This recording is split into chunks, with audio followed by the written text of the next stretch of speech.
కొన్ని నియోజకవర్గాల్లో జనసేన పోటీ చేసింది, కొన్ని నియోజకవర్గాల్లో బీజేపీ పోటీ చేసింది, ఎక్కువ నియోజకవర్గాల్లో మనం పోటీ చేసాం. జనసేన పోటీ చేసి ఎమ్మెల్యేలు అయ్యారు. అక్కడ మన పార్టీకి ఒక బాధ్యత పెట్టుకోవాలి. అందుకే జాతీయ పార్టీ అధ్యక్షులు, వర్కింగ్ పార్టీ అధ్యక్షులు ఒక నిర్ణయం తీసుకొని ఈ రాష్ట్రంలో ఎమ్మెల్యేలు లేని దగ్గర అందరి అభిప్రాయాలు తీసుకొని సామాజిక బాధ్యత తీసుకొని ఒక ఇన్ఛార్జికి పెట్టాలని చెప్పి ఒక నిర్ణయం తీసుకున్నారు. అందులో భాగంగానే ఈరోజు మేము ఇక్కడికి వచ్చాము. అందరి అభిప్రాయాలు తీసుకుంటాం. ముందు అసలు బాధ్యత తీసుకోవడానికి ఎవరు సిద్ధంగా ఉన్నారు పేర్లు అడుగుతాం. వాళ్ళ స్టేజ్ ఏంటి, కాన్స్టిట్యున్సీని నడిపించగలరా, అన్ని కమ్యూనిటీస్ని సమన్వయం చేయగలరా, బాగా పని చేయగలరని ఆలోచన చేసి ఇంత డెమోక్రటిక్గా ఎక్కడా జరగదు. అందులో ఈ నియోజకవర్గం ఇంకా డెమోక్రటిక్. ఏదొచ్చినా ఓటింగే జరుగుతుంది. మొన్న మండల పార్టీ ఎన్నికలు జరిగాయి. ప్రతి దగ్గర కూర్చొని అందరూ అనుకున్న ఒక పేరు చెప్పారు తప్ప పి గన్నవరంలో సాధారణ ఎన్నికలు ఎలా జరుగుతాయో అంత నీట్గా ఇక్కడ ఎలక్షన్ జరిగి డెమోక్రటిక్గా మేము మండల పార్టీ కమిటీని ఎంపిక చేసుకున్నాం. ఈరోజు కూడా మీ అభిప్రాయాలన్నీ తీసుకుంటాం. చంద్రబాబు నాయుడు గారు లోకేష్ బాబు దృష్టిలో పెట్టి ఒక నిర్ణయం తీసుకుని మీకు బాధ్యతను కూడా ఇస్తాం. మీ అభిప్రాయాలు చెప్పచ్చు, మీరు ఏదైనా మాతో చెప్పచ్చు. కానీ అధిష్టాన వర్గం ఏ నిర్ణయం తీసుకుంటే దానికి ప్రతి ఒక్కరూ కూడా మనస వాచ కర్మేణ కట్టుబడి ఉండాలి. పార్టీని బలోపేతం చేయాలి. ఈ విషయాన్ని ప్రతి ఒక్కరూ మైండ్లో పెట్టుకోవాలని చెప్పి అలాగని చెప్పి మన ఒక్క పార్టీయే కాదు, 3 పార్టీలు సమన్వయంతో పనిచేయాలి. 3 పార్టీలకి న్యాయం జరగాలి. ఏ ఒక్క పార్టీ కార్యకర్త అసంతృప్తి చెందకూడదు. ఈ టైంలో ఎంత జాగ్రత్తగా ఉంటే తప్ప మనం నడిపించే పరిస్థితి ఉండదు. ఎందుకంటే మళ్ళీ చెప్తున్నాను, ఈ కూటమి ఇంకా 20 సంవత్సరాలు ఈ రాష్ట్రంలో ఉండవలసినటువంటి అవసరం ఉంది.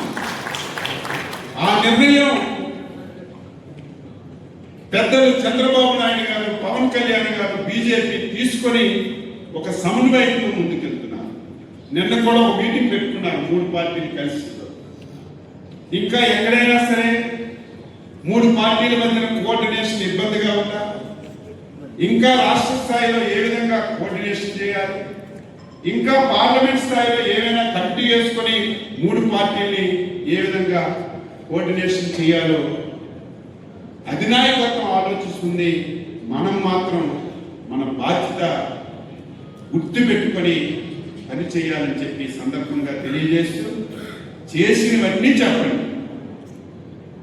మనం 1, 2 చెయ్యను చెప్పుకొని అనవసరంగా మనం ఇబ్బంది పడడం కంటే మీరు నేను ఊహించిన విధంగా ఎన్ని చేశాం. పెన్షన్లు ఇస్తున్నాం, తల్లికి వందనం ఇస్తున్నాం, మళ్ళీ రేపు 10,000 కోట్లు ఒకే రోజు ఒక సంక్షేమ పథకానికి ఇవ్వడం అంటే ఈ దేశంలో ఏ రాజకీయ పార్టీ ఏ ప్రభుత్వం చేయలేదు. ఒకే రోజు 10,000 కోట్లు తల్లికి వందనం ఇస్తున్నాం ఒక సంక్షేమ పథకాన్ని. మొన్ననే మహిళలకు గ్యాస్ సిలిండర్లు ఇచ్చాం, ఉచిత బస్సు ఇచ్చాం, రైతులకి అన్నదాత సుఖీభవ ఇచ్చాం, మత్స్యకారులకి మత్స్యకార భరోసా కింద వాళ్ళు వేట నిషేధ సమయానికి 20,000 రూపాయలు ఇచ్చాం. రేపు చేనేత కార్మికులు ఉంటే చేనేత చేయూస్ కింద వాళ్ళకి డబ్బులు ఇస్తున్నాం. ఏ వర్గానికి వదిలాం, రాయిలకి ఇచ్చాం, ఆటోలకి ఇచ్చాం. ఇన్ని పథకాలు ఎవరైనా చేశారు? ఇప్పుడు అమరావతి రాష్ట్రానికి ఒక రాజధాని. దుర్మార్గులు ఇలాంటి వ్యక్తిని ప్రపంచంలో ఎప్పుడు ఎవరు చూడలేదు. అంత దుర్మార్గులు. అధికారం రాకముందు అమరావతి, అధికారం వచ్చిన తర్వాత అమరావతి కాలం 3 రాజధానులు, మళ్ళీ అధికారం పోయిన తర్వాత అమరావతి కాదు మావిగం. ఎవడైనా పిచ్చోడు కూడా మాట్లాడాలి. మనిషి అనివార్యంగా మాట్లాడు, కనీసం సభ్య సమాజం అసహించుకుంటుందని కూడా చూడకుండా ఇష్టానుసారంగా మాట్లాడుతున్నాడు. ఎవడైనా మాట్లాడతాడా? బుద్ధి జ్ఞానం ఉన్నవాడు. భారతదేశంలో అత్యున్నతమైనటువంటి వ్యవస్థలు భారత పార్లమెంటు, రాజ్యసభ, ఆంధ్రప్రదేశ్ రాష్ట్రానికి ఏకైక రాజధాని అమరావతిని ఒక చట్టం చేశారు. ఆ చట్టం కూడా ఏదో 2-3 రాజకీయ పార్టీలు కావు, ఒక్క దుర్మార్గమైనటువంటి గొడ్డల పార్టీ మినహా అన్ని రాజకీయ పార్టీలు కలిసి ఈ రాష్ట్రానికి ఏకైక రాజధాని అమరావతిని చట్టం చేసిన తరువాత కూడా ఈ గొడ్డల పార్టీ ఏ విధంగా మాట్లాడుతున్నారో ప్రజలకు ఎడ్యుకేట్ చేయాలి.